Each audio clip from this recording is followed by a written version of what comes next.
This is Behind the Headlines, with behind-the-scenes analysis on issues affecting Pennsylvanians, sponsored by the Susquehanna Valley Center for Public Policy. Now, here's your host. Hi, from Philadelphia to Erie and from Pittsburgh to Scranton. It's Behind the Headlines. I'm Charlie Greenewalt, Senior Fellow of the Susquehanna Valley Center for Public Policy, and as usual, I'm joined by my co-host, Marrara Donnelly. Hi, Marrara. Hello, Charlie. Why, this is a big day. We find that today the state of Oregon is going to recriminalize marijuana. Recriminalize it. Okay. Yeah, if one would think that if the legalization of marijuana was going to work somewhere, that it would be in Oregon, on the left coast. Right. It didn't work. I guess all the happenings in Portland set them straight. I think that there was some sobering new evidence that came to light, and I think Colorado might not be too far behind. We'll see. It's an experiment in production. But we're lucky enough to have someone with us today. He can actually talk about this. Who's knowledgeable about many social science experiments in the works, and that is Carl Marrara.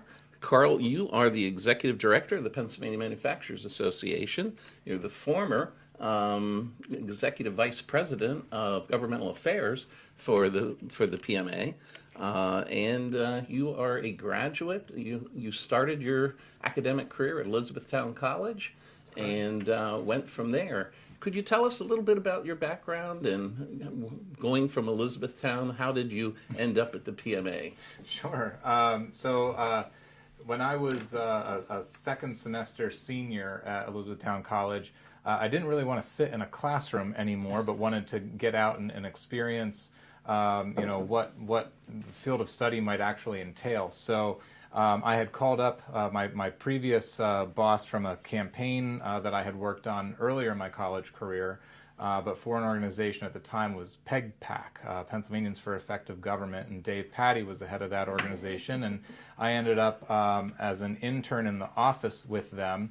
I thought that I was going to be going to law school. I actually had the envelope sealed with the check written inside and was going to put it in the mail from my internship, and was offered a position upon graduation with Pennsylvania Business Council, which that organization morphed into. They said, before you make a really big decision, we want you to have all the information. We want to offer you this full-time position upon your graduation. And that was 2008, 2009. The job market was pretty bleak at that point, so I thought it was pretty foolish to turn that down. I could always defer law school for a year if I wanted to. Best decision I ever made was probably not going to law school, seeing that I was looking for any excuse to not be in a classroom second semester of undergrad. And here we are today. That's an amazing connection actually between us, because I hired Dave Patty right out of Carnegie Mellon to come and work for the Pennsylvania State Senate. There you go. And he has had an amazing career. We miss him on the show. We yes, really we love sure having do. him. We sure do. Yeah. So tell us, Sure. we've got some big issues that PMA Sure is are. working on. Yeah. I'm not even sure what to call this, but I'm going to call it the governor's energy tax. Why don't you tell us a little bit about what that means, just in general terms for business, but also for Pennsylvanians? Sure. So the governor a few weeks ago proposed via legislative initiative, which I found a little bit interesting. We can get into that later. But two different plans. One is called PACER. One is called PRESS. It's a lot of alphabet soup, acronyms, but really what it is that PACER is a cap and tax program on energy production, and PRESS is an expansion of the Alternative Energy Portfolio Standards Act, which mandates kind of the mix of electricity and where those sources come from. So let's start with PACER, and that is that exactly that. It's a cap and tax. So it places a cap or a fee on any kind of carbon emitted from any kind of energy production and puts a price tag on it. So those producers need to pay a certain amount, whatever that amount is set at, and we don't have a lot of details. The governor didn't have a lot of details when he proposed it. It was all kind of 30,000 foot view of what these proposals would ultimately be.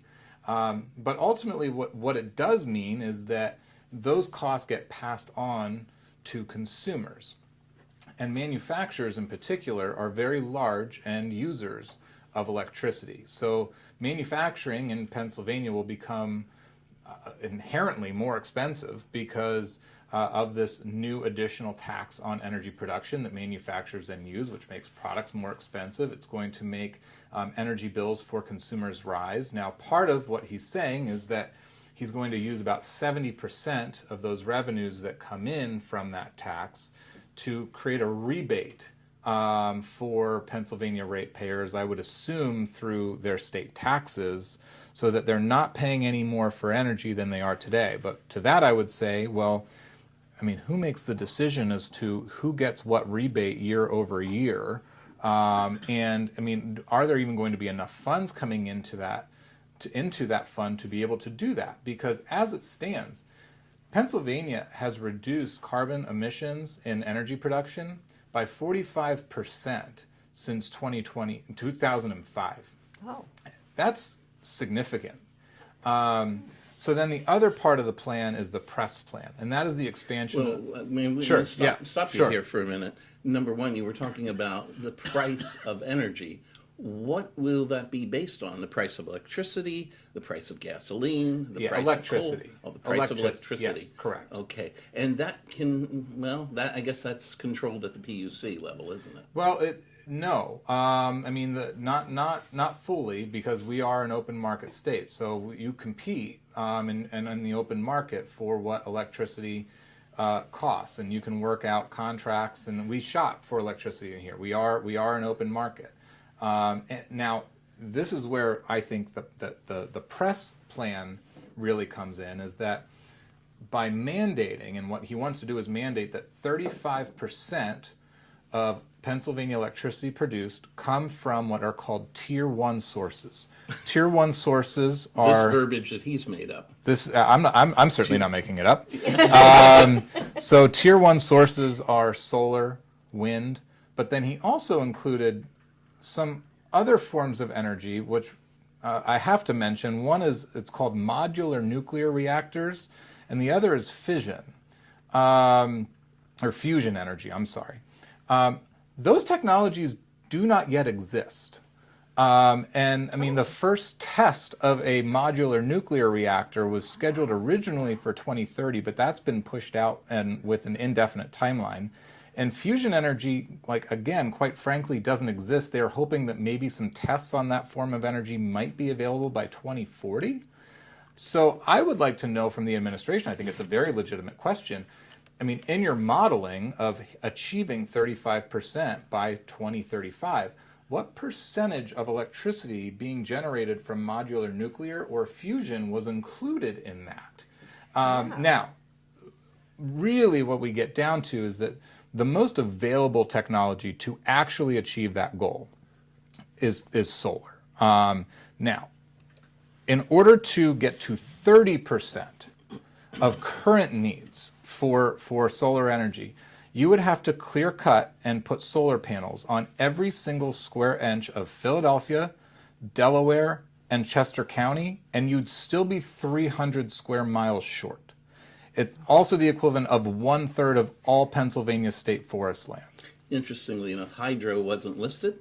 Hydro is included in a Tier 1 source. There's less and less. There is hydro that exists in our systems. There seems to be less and less of it. There are other environmental concerns with hydro as well. Oh, the environmental concerns are simply migration of fish. You have fish ladders and you have fish elevators, and you should be able to continue to have hydro forever. But there seem to be some very unimaginative people who can't realize that. I don't know how, if you ultimately feel that way or not on hydro. Well, ultimately, but government mandating 35% of electricity being produced from government-selected sources is not an open market.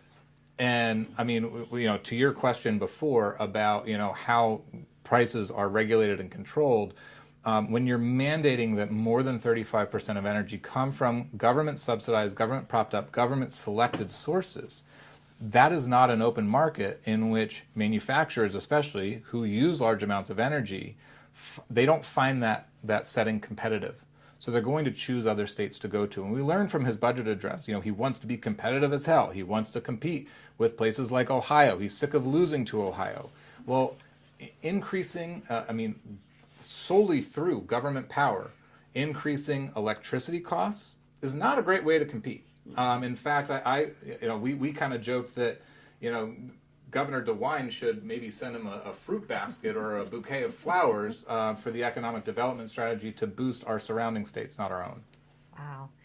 The governor has also tied this to Reggie, saying he'll definitely pull out of Reggie if these plans go into place. I want to tell our viewers what Reggie is. Sure. Regional? I'll let Carl do that. So the Regional Greenhouse Gas Initiative, which was originally instituted by Governor Shapiro's predecessor, Governor Wolf, who entered into that unilaterally. That has been tied up in the courts.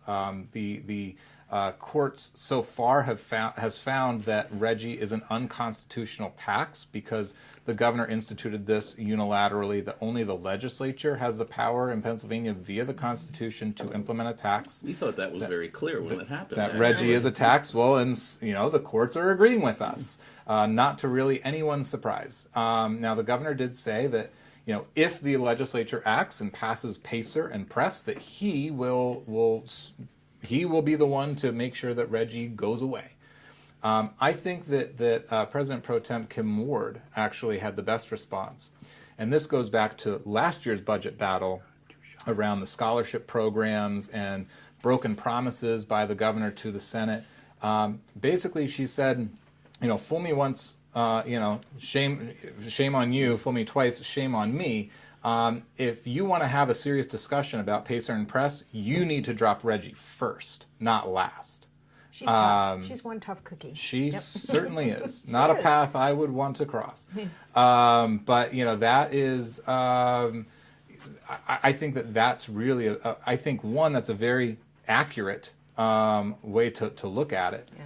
But two, I think ultimately when you look at the negotiations headed into June, into the budget, all of the spending that the governor is proposing, that's a clear signal. That response is a clear signal as to what we're going to see on the whole breadth of issues as we head into what I think is going to be a pretty tumultuous budget cycle come June 30. Well, I was just going to ask you, what else are you seeing in this budget that may be of concern to manufacturers or business in general?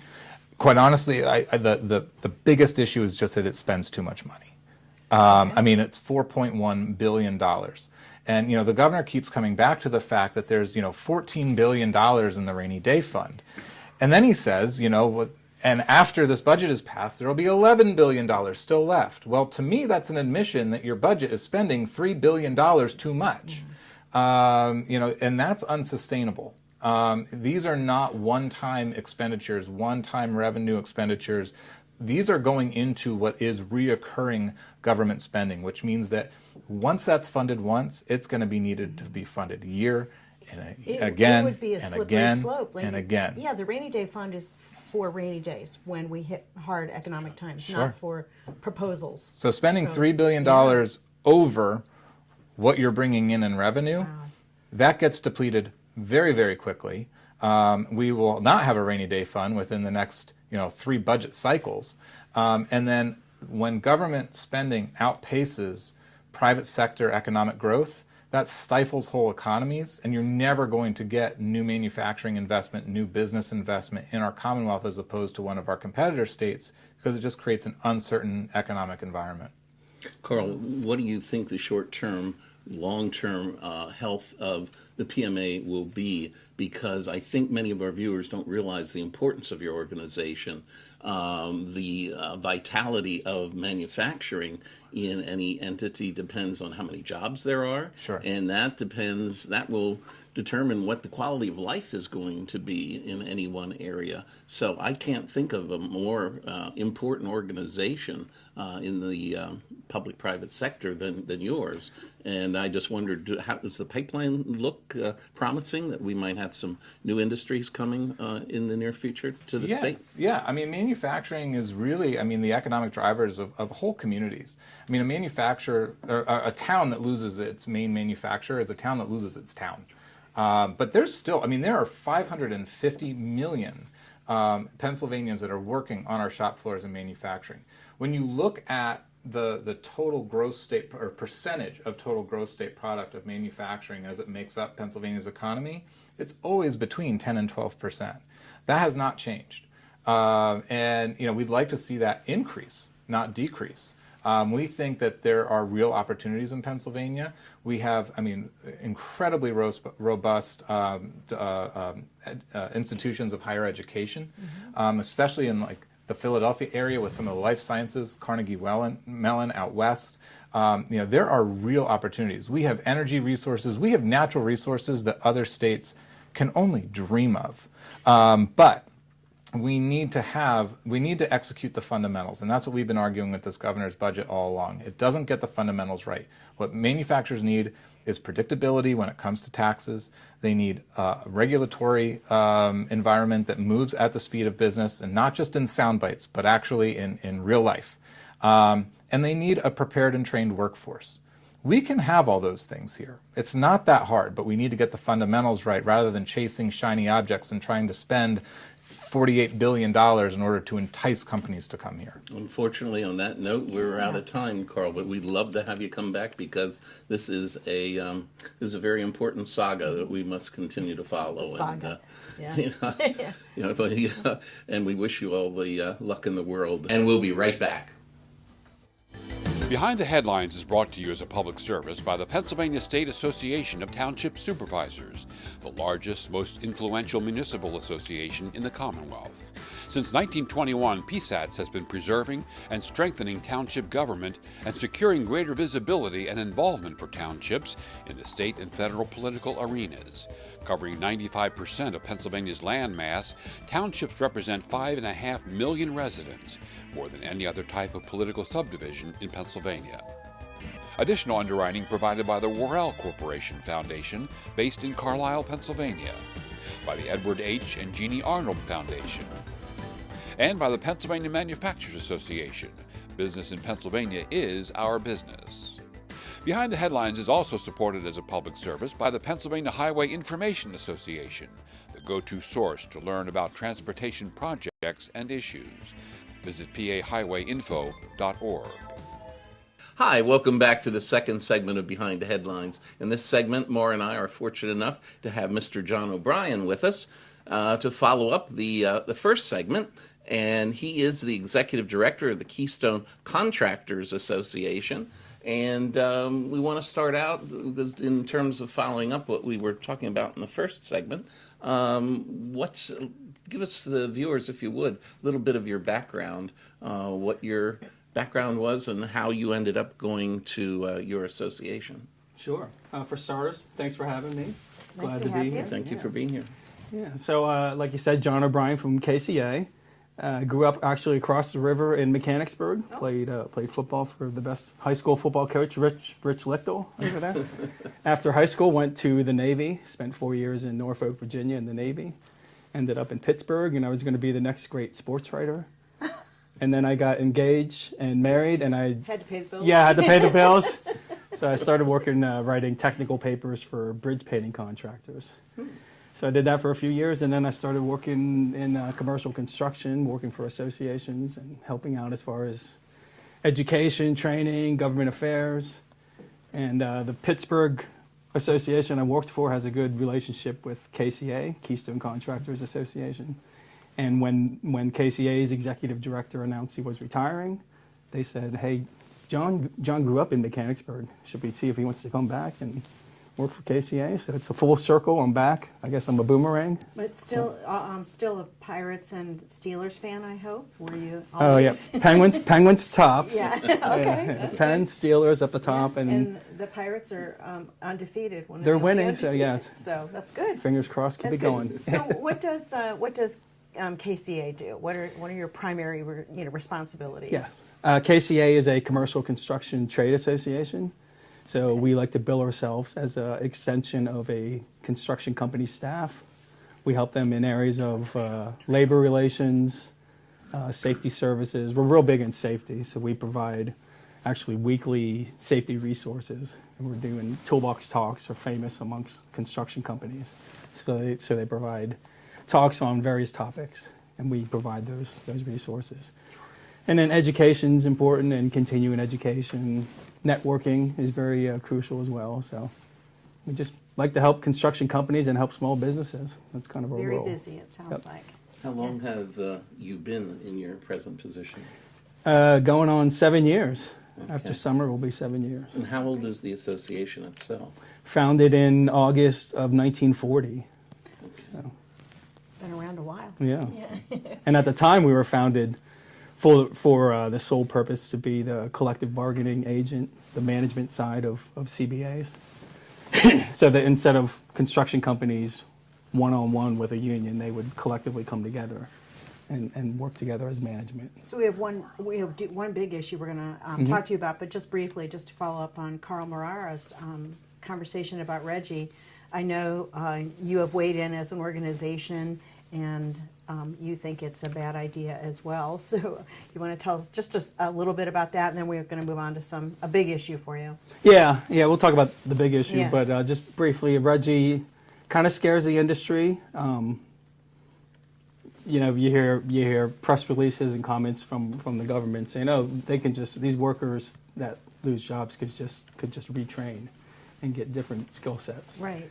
It doesn't really happen like that, No, it can't possibly be that simple. Yeah. So it's when you push this new energy and these new policies, and you just expect workers just to go, like walk into 7-Eleven. So here you go. I'm certified. Walk out, buy it, and leave. And Right. So it's loss of jobs is scary, and just losing to other states. So the overall impact on construction in Pennsylvania is going to be absolutely. very difficult. Well, this brings us to an issue that you and your organization has been very concerned about for some time, and that's the Separations Act. Yes. And I was wondering if you could share with our viewers what the Separations Act is, and how it came to pass in Pennsylvania. What does it do, and how should it be modified to improve it? Because these are Absolutely. all things that your association is very wrapped up in. Is that fair to say? That's very fair to say. Correct. Okay. Yes. Yeah, the Separations Act. It was signed into law May 1st, 1913. Quite a while ago, over a century. At the time, the building across the street, the Capitol, was under a major renovation in the early 1900s.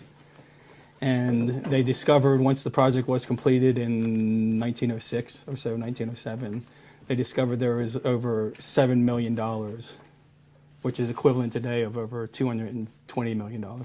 They discovered there was over $7 million of unaccounted for money. And they didn't know what happened yet. So ultimately what ended up happening was the state auditor, he was investigated by the next state auditor that replaced him. So the state auditor, the general contractor, and the architect, I believe, were the three that were sent to jail, and they discovered that these three had a little scheme where they would doctor up some money. Yeah, doctor up some fake claims, Yeah. and there was no oversight. So the state said, well, let's create oversight. And it wasn't just Pennsylvania at the time. Other states had this same sort of corruption going on. Mm-hmm. And in government, it seems like it's a copycat type of country we live in. So one state passes something, the other state does it. And with all this same sort of public corruption happening across the country, they shifted towards mandating what's called multiple prime construction.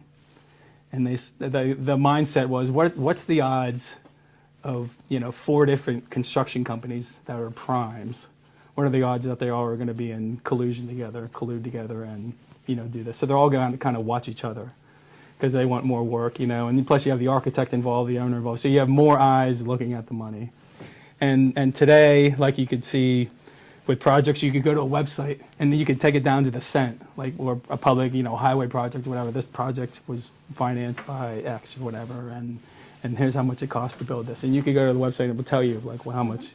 So I don't think that the rationale is no longer needed for why this was enacted over 100 years ago. But we're the only state that's still standing. Every other state agreed with that. Well, yeah, we don't need this, watching over everyone's shoulder. So Other states have changed their law. The last state was Ohio. That was 10 years ago.